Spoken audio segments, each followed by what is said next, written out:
RSE, pour beaucoup, signifiait plutôt revendication salariale et emploi. C'était la façon dont les services RH voyaient les organisations syndicales.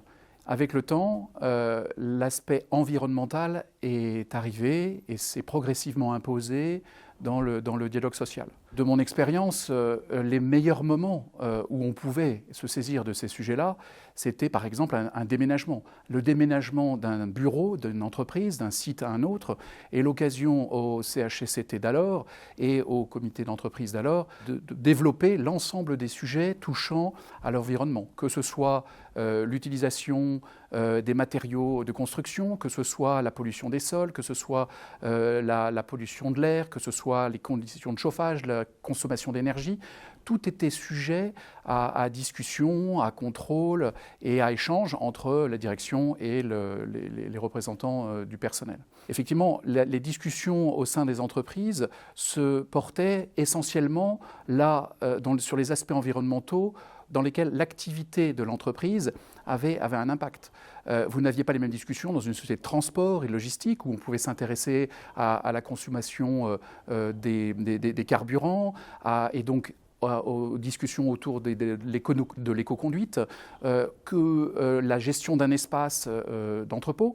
Quand vous êtes dans une société d'assurance, c'est plutôt la gestion du papier et donc comment s'orienter vers le zéro papier, l'économie de l'utilisation des papiers. Par petites touches, au fur et à mesure de la vie du salarié au sein de l'entreprise, les organisations syndicales et l'employeur abordaient les sujets environnementaux.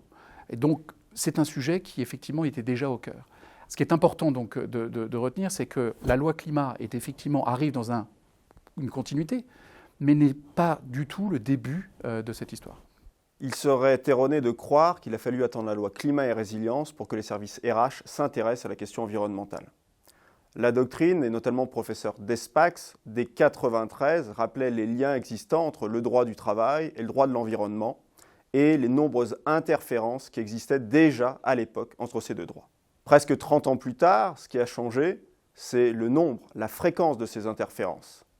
En fait, si on se place au niveau du XXe siècle, on envisageait les questions environnementales en droit du travail sous l'angle, on va dire rapidement, de l'incident industriel.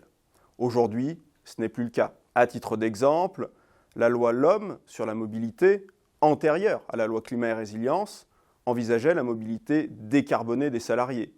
Cette mobilité décarbonée étant notamment encouragée par des primes.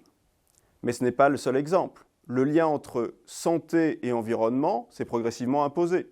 Si l'on pense par exemple au procès du glyphosate, on a bien vu qu'une substance dangereuse pour l'environnement l'était également pour le travailleur qui utilisait ladite substance.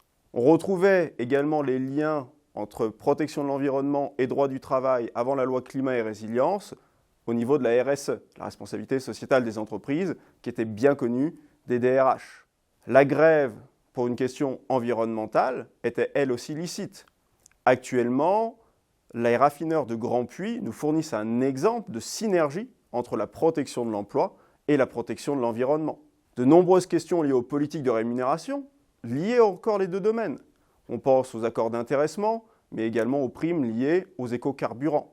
Bref, on le voit, il y avait de nombreux points d'interaction avant même la loi climat et résilience, et les partenaires sociaux possédaient déjà la faculté, par le dialogue social, notamment la RSE, ou avec le CSE, notamment pour les actions sociales et culturelles, d'agir pour la protection de l'environnement. En réalité, si on prend un peu de hauteur, il y a une double question qui se dégage. Comment le droit de l'environnement est réceptionné en droit du travail, mais également, et c'est l'autre effet, comment le droit du travail peut servir à protéger l'environnement.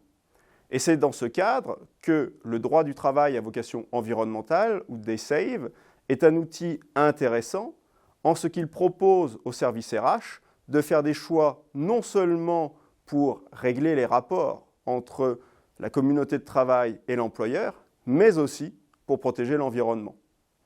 En ce sens, le droit social à vocation environnementale s'inscrit dans la ligne de la loi Pacte ou de la loi Climat et Résilience en ce qui vise à mieux prendre en considération l'impact environnemental de l'entreprise pour tenter de le résorber.